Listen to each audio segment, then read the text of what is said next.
indicate that they can hear me, but I'm just going to type a message into the chat just in case there are people who can't hear me, and we can get started.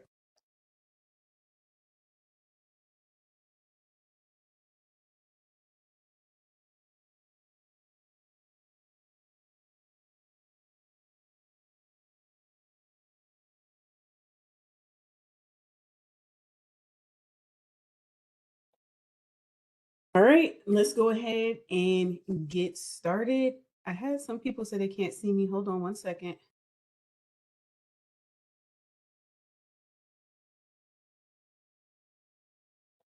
What about now? Can you see me? Yes. Okay. All right. Sorry about that. Excellent. All right, we'll go ahead and get started.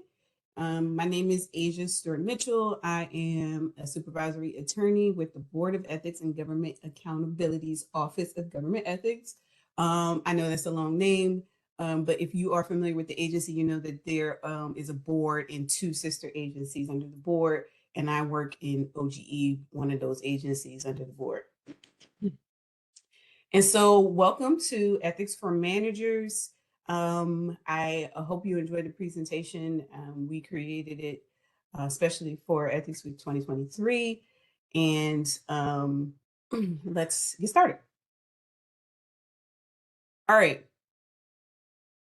So, a little bit about what you can expect today. And let me know if my bar is obstructing your view. I don't know if you guys can see it bar at the top. So what to expect today? This is going to be an interactive discussion, hopefully. And Kevin, if you're on, if you can make everybody panelists so people can unmute themselves should they choose to talk, that would be great. And so we're going to talk about some of the issues facing managers and supervisors as they pertain to ethics. And I want to hear from you. I have some icebreakers. I have some hypotheticals towards the end. So hopefully we can talk about those things. All right. Here's one of those icebreakers that I mentioned. And so if you have another device or you can use a device that you're watching me on, go ahead and you can either go to slido.com and enter the code you see there, or you can scan the code that's on the screen. And I want you to answer the question, what is ethics? What does it mean to you? I am going to go over to Slido so that I can see your responses.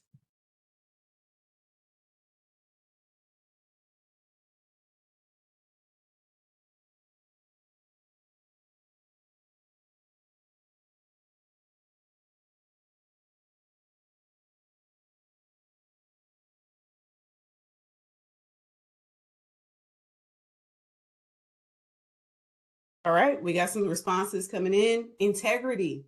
All right. Somebody said responsibility, not using your position for personal gain. All right.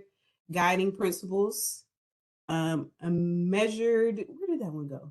Not using your position for private gain, public trust, trustworthiness, standards, morals, fairness, behavior. That's a part of it. All right. Standard of what is morally right, your moral values, morals and value system. All right.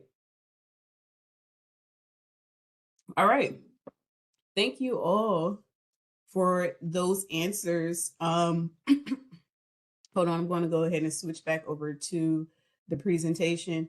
And I'd argue that, you all are correct, right? Generally, ethics are like some moral principles, right, to help guide behavior and activity. And so, yeah, I say everybody got that one right. If there is a right rule, right? All right. So let's talk a little bit about why ethics are important in government work. If you're on, you might be a manager or a supervisor, you might not be, but if you're a manager or a supervisor, you have subordinates, right? Excuse me. There are numerous factors that are going to influence your subordinates and influence their decisions and how they interact with others, their behavior at work, right? There's a bunch of stuff that goes into that. So take a look here. We have this one person, right? And then you have stuff like family considerations. What kind of family were they raised in? Their own self identity, their religion, their profession, right? Different people that do different kinds of works and have different personality traits, different approaches to things, their race and ethnicity. And just to go a little bit deeper, you may have seen this chart before, the elements of diversity. So if you draw your attention to the little green dot, that's the core at the core, that's the personality, right? And then you have stuff like that first outer layer, the primary outer layer, which is orange. And you have stuff like age, mental, physical ability, gender identity, sexual orientation, race, and then when you go to the secondary layer in red, you have stuff like religion, education, geographic location, working style, language or accent, stuff like that. And then we have another layer, the organizational layer in purple, stuff like the industry you work in, whether you're affiliated with a union, your role in the company, tenure, management status, work experience, all those things. And then that final outer blue layer, which are cultural considerations, elements of diversity, body language, conflict resolution preferences, personal space, or whether they're flexible or structured, right? So there are just so many things that make up a person and influence a person, and are going to inform how that person acts and behaves. And so having a code of conduct puts us all on the same page about how we're going to approach our work, right? It gives us that shared understanding about what doing our jobs ethically looks like, right? We have this body of rules, we have these guiding principles, so that we have a shared understanding as district government employees. And then once we have that shared understanding, we start to create some uniformity, right? And how we do things and some consistency. And when we have that uniformity, it reduces the likelihood of us behaving unethically in the workplace. And then it also provides a framework for each individual district government employee to be able to kind of work through ethical dilemmas, right? At the very least, there is a code of conduct. And if you're having some sort of issue, you're like, well, maybe I should go look in it, right? As opposed to not having it at all and having to, start from zero and figure things out on your own. And so those are the benefits of the code of conduct. It helps guide us and keep us all on the same page. All right, let's talk a little bit about making ethical decisions. We have a little ethical decision making checklist here. The first thing on the checklist, you may have heard of it before, is called the Washington Post test. And so the Washington Post test is easy. You just have to use your imagination, right? You're faced with some sort of decision. You have to make a decision. And then so you just take making the decision one way, and you imagine that decision, whatever you did, the context, the information, and all of that being plastered on the front page of the Washington Post. And then you imagine what the reaction would be, right? What would people think? Would you be applauded? Would you be celebrated? Would you be thanked? Or would you go to jail? These are the questions. And so when you do the Washington Post test, it kind of helps to orient you. It shines a little bit of hypothetical sunshine on what it is that you're doing or whatever it is that you're contemplating doing. And then next, think about the agency's values. What does the agency believe in? What's the agency's mission? And what kind of decision here would further the agency's mission and be in line with the agency's values? And then next, we have your values as a manager, right? And all those things, all those factors and family and race and ethnicity and all of those things, they influence you and they make you the kind of person that you are. And the next thing you want to think about, make sure that you consider when you're making a decision is the facts, right? We want to be oriented with the facts and know what's going on. And that includes the law. And so if you're not a lawyer or, you need that guidance on the legal part, and you knee deep in an ethics issue, we are always here for you to provide you with advice. And when you contact our agency for ethics advice, you'll only get ethics advice from an attorney. And next, you want to think about empathy, right? How is what you are going to do, what you're going to decide, how is it going to impact others, right? And really just try to put yourself in their shoes and think about the positive and negative impact on others as you're making your decision. And also responsibility to stakeholders, right? What are your responsibilities? What are your requirements? What are other people's responsibilities within the context of your work with your stakeholders? And then last, you want to think about the possible results. If you go one way, what happens? Kind of go down the path and think it through logically. And if you go another way, maybe there are a bunch of options. There's 5 different options. You want to consider them all and think about the possible results. All right, a little bit more on making ethical decisions. This is just a little framework about how you can approach making your decisions. And um, I do a lot of trainings, but I also learn a lot. And so this is one of those frameworks that has actually kind of helped me because I couldn't tell you what would go into my decision making process before this. It's just, I guess, feelings of the heart. And so this is an actual um, concrete way to approach making decisions, and not only making decisions, making ethical decisions. So first, you want to identify the problem. What's the actual issue here? We make, I don't know, thousands and thousands and thousands of decisions every day, right? But specifically when you're at work, you're making particular decisions. If it's a contract, who to contract with, right? How to approach it. Is it single source or is there a bidding process? Whatever the case may be. But what are the actual issues? You want to make sure that you're clear on what's going on. And the next thing is, what will happen if you make the wrong decision or no decision at all, right? First, you want to know what's going on. And as a part of figuring out what's going on and where you are, you're going to be, what's the right decision? And if you mess up, if you make the wrong decision or you don't take any action, what happens then? All right. And the second thing you want to do is you want to gather the relevant information and brainstorm solutions. Um, and this is my favorite part of the framework. I love a good brainstorm. And so, what information do I need? What are some things that I need to consider? Um, so what do I need to know to decide? Who are the relevant parties, right? Who is this going to affect? Is this an internal decision, external? Who are the stakeholders? Who are going to be the players in this? Are there documents I need to review? Is there stuff I need to look at?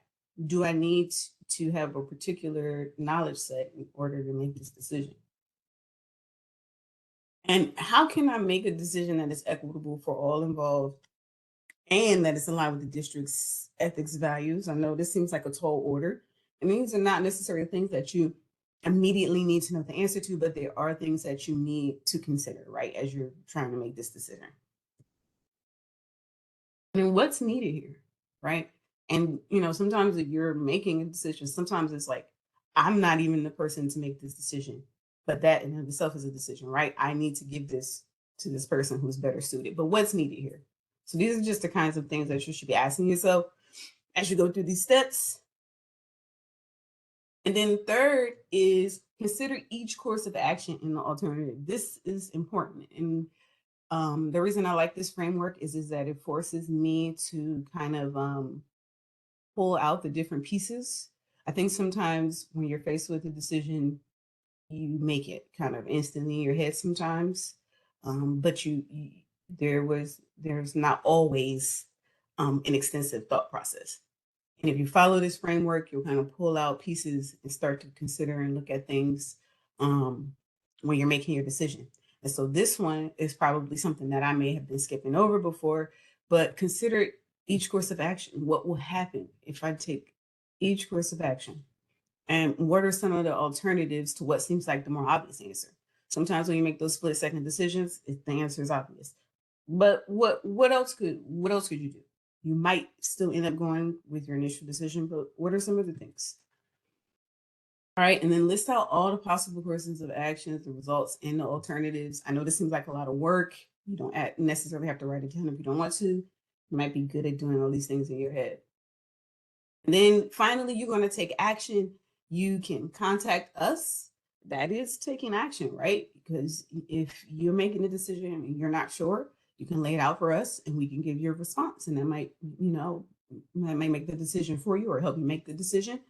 And then you're there making your decision. All right. And that's an ethical framework for making decisions. All right. Here's my next little icebreaker. Please go to Slido. It's a different code though this time, or you could scan the barcode on the screen and tell me, are you a manager? And if you're a manager, how long have you been in your managerial position? All right. And I'm going to briefly go over the Slido so I can see all of your responses.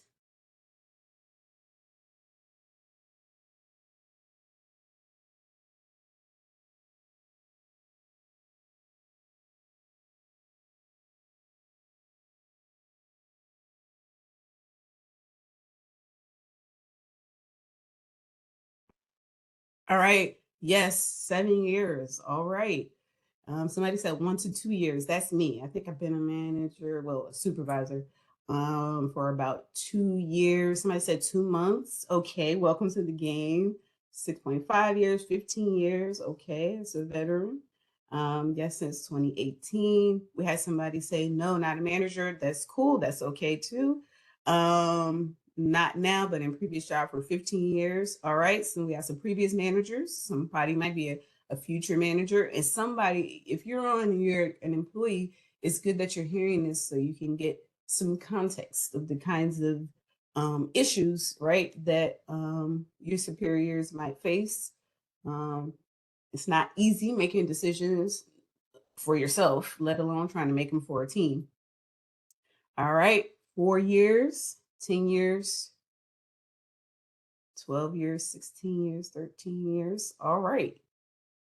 All right. Thank you guys. Thank you for your participation. We're getting to know each other a little bit, kind of get a feel for the room. All right. Who has been manager the longest? Yes, more than 20 years. That has to be the longest, right? I think. And we have another person. I think so. I'm sorry. Yeah, I think so. I think it's been a long time. Yeah. All right. Kudos to 20 plus years. All right. Thank you guys. I'm going to go ahead and go back over to the presentation.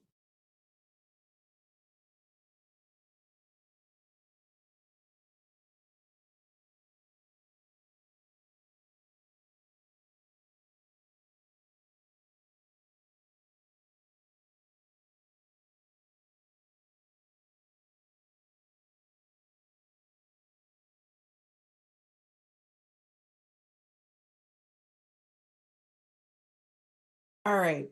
So let's talk about how we create and sustain an ethical workplace. All right. And so, I'm giving broad strokes in this presentation. And, we could drill down a little bit about how we really go about doing this. Oh, Nikhil said Fred was her first manager. Oh, that's cool. That's cool.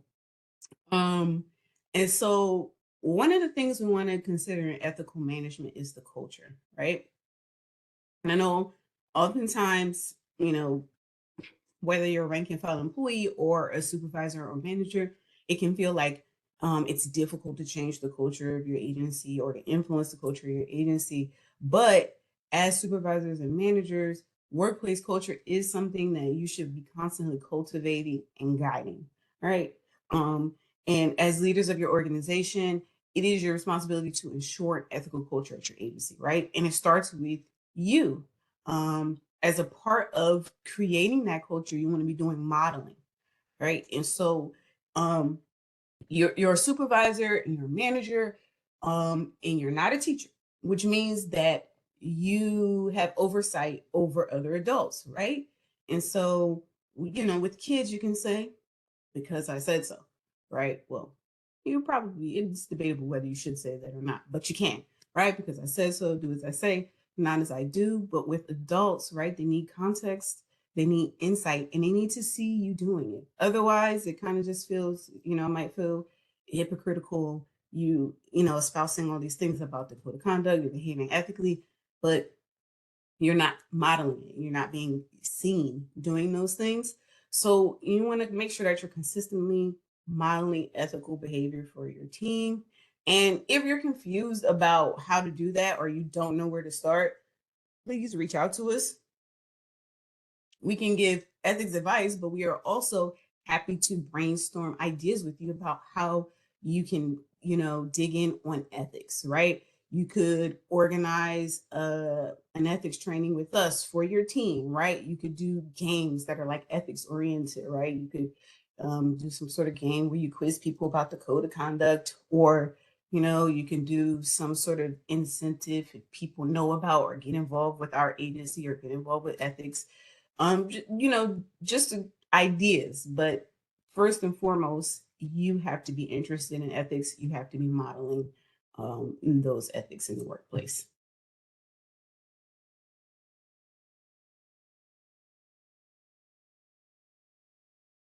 All right, I have a quote here from John Betty, the former Undersecretary of Defense for Acquisitions for the United States government. Often, the informal rules of acceptable behavior of an organization's culture are more influential in governing behavior than the formal rules. Ethics is an important element of an organization's culture. Therefore, ethics is the responsibility of management, and it is a matter of leadership. The leadership of an organization must be seen as personally and professionally committed to good ethics. Managers must demonstrate through their actions that they will not tolerate unethical behavior by anyone with whom they do business or lead. And so there's a really strong statement from John Betty about ethics. And in fact, his quote is actually informed, right, by research. Research shows that one of the number one indicators of whether a team or office will be ethical is whether or not management is ethical.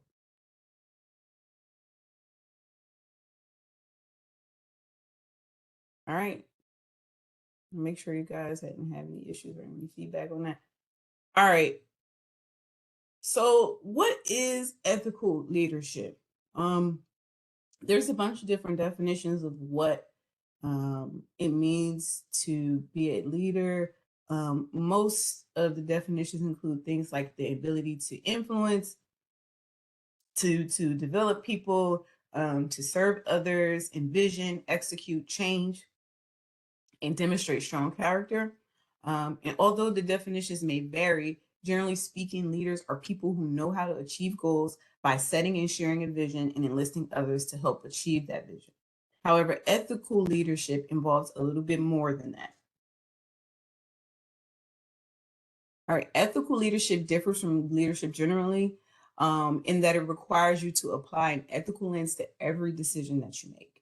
And we want to be in partnership with you as you try to do that. Every time you start thinking about something at work, we want you to think about the ethical aspects of what's going on at work.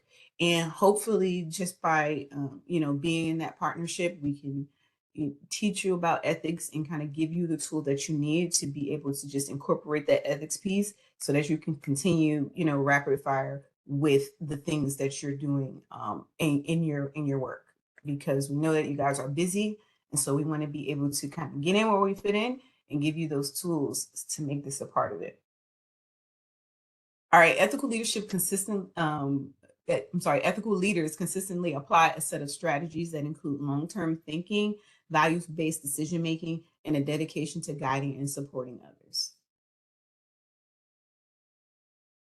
All right, let's talk a little bit about the studies that I mentioned. I work in ethics. I'm what they call an ethics nerd. So these things, I find them to be completely interesting. You might not, but I thought I would share them. Um, the first one, most unethical behavior is exhibited by individuals who consider themselves ethical, right? Um, And I think we probably all consider ourselves paragons of ethics. We're great. We always do the right thing, right? But we can have blinders on kind of to ourselves and to our own tendencies. And so if we kind of know that that is what is happening with us, we can we're in a better position to stop that. Next, people sometimes intend rather than demonstrate ethical behavior, right? In your head, you intend to do the right thing, but in practice, you end up doing something a little different. Given a hypothetical set of facts and asked to comment on what they would do, most people say they'd act ethically. But in reality, they sometimes choose the non-confrontational route and act unethically.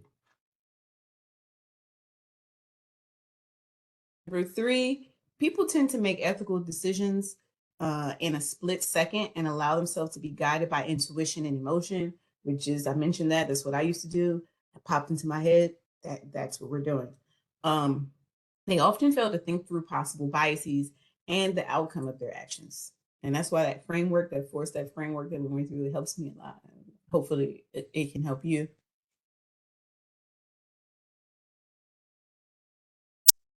Or it's blocking me from being able to see. There we go.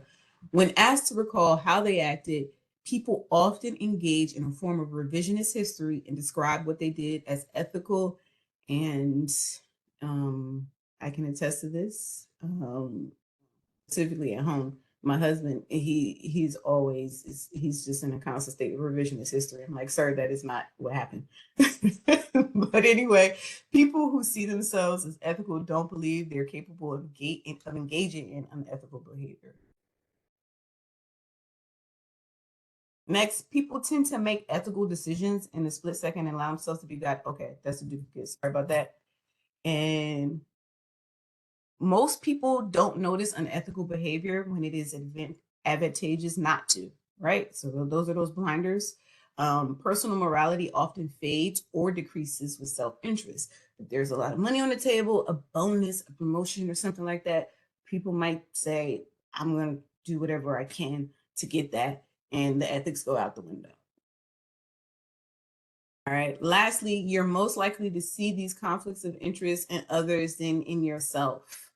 It's easy to identify when somebody is being unethical, but again, because of those blinders, you're like, I'm perfect. I'm a paragon. Okay. I'm all things ethics. So be careful of that. Just know that that is happening and kind of make sure that you are doing those internal check-ins with yourself as well. All right, here we have some hypotheticals, and I want to hear from you guys. So you can take yourself off mute or you can go into the chat. And just so you know, I don't have any hardline answers for these. I just want to talk with you about, what you think the person should do based on the circumstances. All right, first we have Martin. Martin manages a team of 10 program managers at DOES. Two of Martin's employees have come to him for guidance because they like to do part-time work in the evening with Benefit Secure.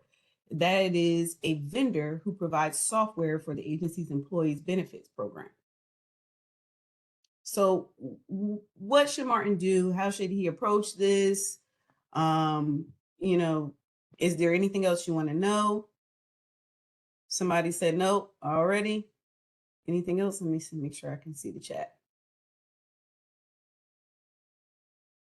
Hard no. Okay. Hard no in all caps. All right. No, it's a no. Okay. Anything else? Do you need any more facts or is this good? I need more facts because I'm very new to management. And what is the problem here? Why Okay. can't So they work? tell me your name. My name is Mimi Nguyen from DCPL. Nini. Hi, Nini. And I'm Asia. And so generally we're talking about ethics for managers, but specifically with regards to the code of conduct, there are restrictions on the kind of outside employment you can maintain. Is so potentially with this one, because Benefit Secure does business with these employees agency, it would pose a conflict of interest for them. So, you'd be working both sides. They'd also be in danger probably of violating some other rules like the representation rule, which says that district government employees are prohibited from representing third parties before the district. And so there are a lot of things at play with this one. See, okay, that's very clear to me. I get it now. Thank you. Cool. Thank you, Nini. Anybody else? And you can do the chat or you can take yourself off mute, whatever you're comfortable with. Someone said, I would like to know what sort of work they're doing. Will it relate to their work? And that's a good question. All right. And so, let's say that it does relate to their work. There are program managers that work on the benefit secure software. I don't even know my own hypothetical. Benefit secure.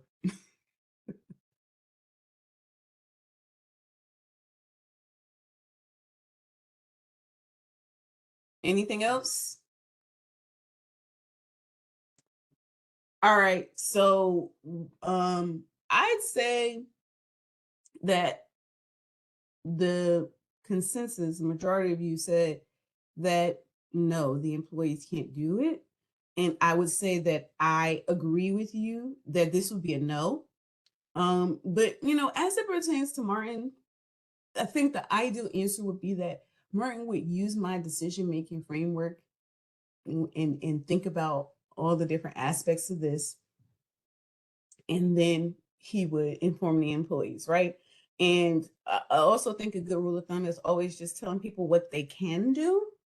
And so maybe leading with, you can have an outside job, right? You can do program management work or whatever your skill set is. But unfortunately, right, you just can't do it with benefit secure, right? Because what would happen, if the employees did it and if Martin knew about it, it's a whole big thing. Any more thoughts on that before we move on to Victoria?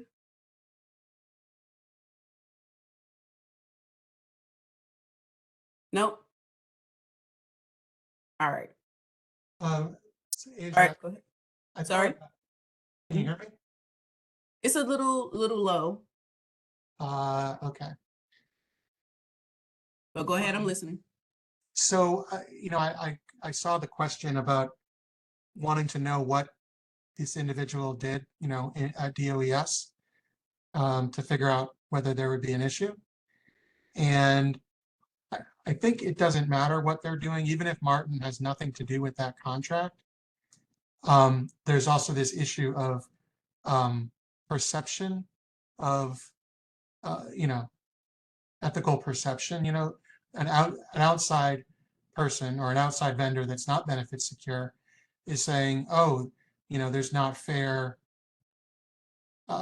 This whole contract is not fair because they've got someone who works for DOES working for them, and just assume that they're giving them that the employee is giving inside information, like proprietary government information to the vendor in a way that gives them an advantage over other vendors. Yep, absolutely. I agree with that. And we actually have, exactly what you were talking about. That is actually codified in the code of conduct. There's a appearance rule that says that things that appear to a reasonable person with knowledge of the facts to be unethical behavior is unethical behavior, right? Just the appearance of it is a violation of the code of conduct. And also generally, district government employees should not do business with entities that do business with their agency, right? And that's one of those rules to kind of keep things neat, so that we can avoid appearance, right? Having those third parties submit complaints to us. And although we find out that, right, maybe there was no conflict of interest, or maybe, the agency put things in place so that, none of the other code of conduct rules were violated, but that appearance is there, right? That's a third party. They're reasonable. They know what happened. And they felt it was unethical, and that means it's a violation. All right, thanks, guys. Thanks for being involved. I appreciate your participation. Let's move on to Victoria. All right, Victoria manages the entire public space division at DDOT. And let me preface these are complete hypothetical, completely made up. And in fact, people that work at these agencies, you might discover that I have no clue what I'm talking about. So I just want to put that out there because I don't know. I hope there's a public space division. Sounds right. But I made this all up. Victoria manages the entire public space division at DDOT. She has heard rumors that some of her safety technicians will rubber stamp event permits for those who pay an additional fee directly to the tech. So what should Victoria do? What should she be thinking about? Is there anything else that you need to know about this?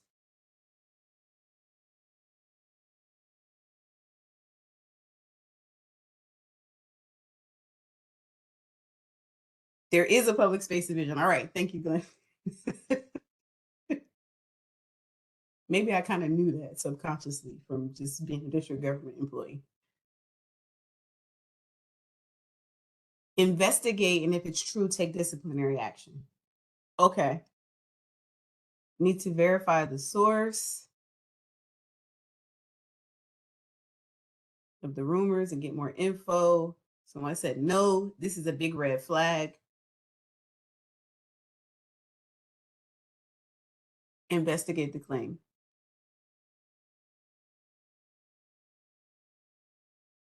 Somebody did something like this actually happen? The answer to that is yes. We get all kinds of allegations. Whether or not we're able to investigate and confirm that something like this actually did occur, I can't remember, but we get allegations like this all the time. Refer to the appropriate area for investigation, confirm whether the rumors are true. Refer to appropriate investigations division, agency, maybe HR, ethics officer, etc. All right, yeah. I would say I agree with you guys. If I were Victoria, I would be deeply troubled, right? And why would I be troubled? So let me ask you this: what's wrong with the safety tech rubber stamping the permits and then doing it for an additional fee? What's the big deal with that?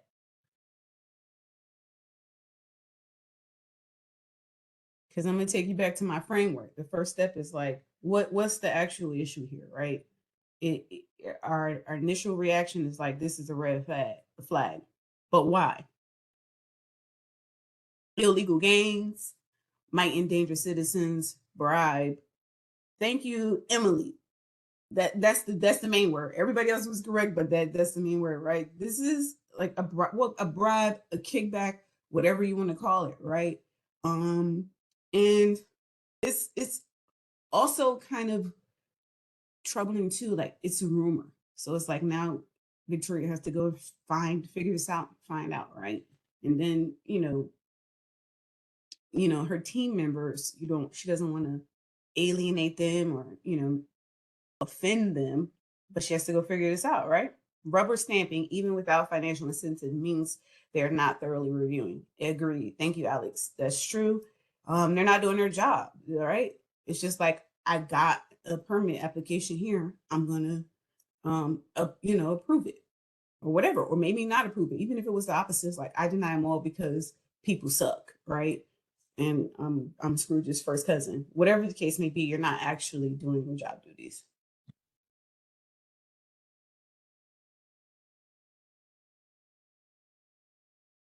Safety issues could put government at risk if someone gets hurt. Absolutely. Yep. All right. Anything else on this one? I think I agree with you guys. I think investigating it in an agency, if there's an internal investigation, that's fine, but then also reporting to the ethics folks, that's important too. And also, initially up front, she's going to want to, try to at least go about figuring out if this is true or not, but she doesn't have to, right? The only requirement is that you report potential ethics violations to us, and we'll take it from there. And so it could be up to Victoria whether or not she wants to go and kind of substantiate those rumors herself and figure out whether or not they're true. But she could just send it along to us or report it to her ethics officer, whatever. All right, let me check my time. We're coming up. Okay, got about 10 minutes left. I think we're almost towards the end. All right, let's talk about Lars. All right, Lars is a fire captain at FIMS. At a FIMS Christmas celebration, one of his firefighters gifts him a beautiful vase. Is it vase or vase? I don't know. I think I was trying to be bougie by saying vase. But anyway, what do we think about this one?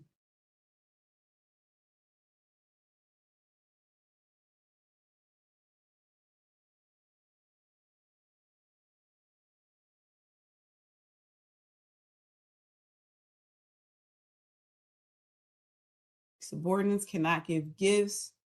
What is the value of the vase? How expensive? Sounds expensive. How much? Let's say the vase was $75, because that seems like the amount of a decent vase.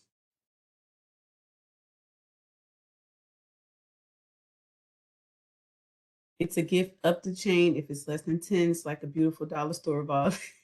I'd be okay. Depends on the value. What is the cost of the vase? Must decline. Nope. Nope. Inappropriate for the managers to accept.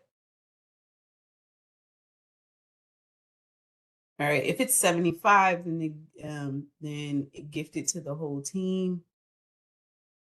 Over the limit should only be one gift and should not be over a certain amount. 75 is more than the limit. Yeah, for the most part, you guys hit it on the nose. So I want to address that one thing about gifting it to the entire team. So I want to make sure that everybody knows that's an exception that person was mentioning to our gifts rules. And so a couple of things that exception has to do with receiving a gift from a third party, like a prohibited source, right? Outside third party, because we have a set of rules for receiving from prohibited sources and then gifts between each other. And that exception is for a gift from a third party, and it only applies for perishable items, right? Like a box of chocolates or edible arrangement. A vase is not perishable, therefore that exception is not on the table to share it with the entire team. And also, we're not in the world of like this coming from a third party. And so if we got the additional hypothetical fact that the vase is $75, I think I agree with you all that Lars cannot accept the vase, right? Or we our number one preference for any gift that you get that you can't accept is that you return it. But he could, if he loves the vase, he could also, I guess, pay market value. But that's also kind of messy because it's a subordinate. So the number one way to remedy this would probably be to give it back, right? And then you also have to you have to consider the conversation that you have to have with your firefighter, right? Like that sucks that you give somebody a gift and they return it to you. But hopefully, it's a learning moment for the firefighters. Like, hey, we have these ethics rules. I can't accept it. And, that'll have the firefighter be more informed and be aware of ethics as well. All right. Final hypothetical, we have Cree. Cree is a supervisory contract specialist at OCP. She has assigned one of her contract specialists to evaluate a single source contract for DDS. I'm making this all up again. About midway through the process, Cree learns that her contract specialist is cousins with the contractor. What should Cree do? Is this okay? Is there anything else you want to know?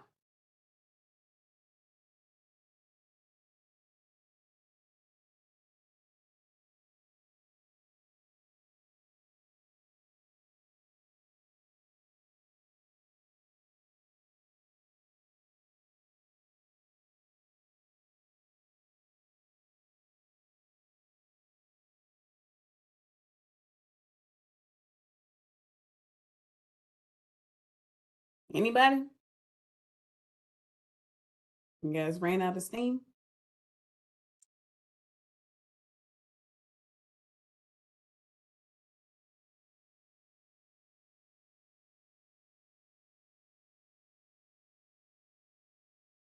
Well, I'll start the discussion since I let the pregnant silence go on long enough and I didn't get any responses. In the chat. Yeah, there's a ton in the chat. There's some in the chat. I'm not seeing them come up. So I said that she needs to reassign that review to a different contract specialist, and then potentially, figure out why that contract specialist didn't identify the relationship as soon as they were signed it.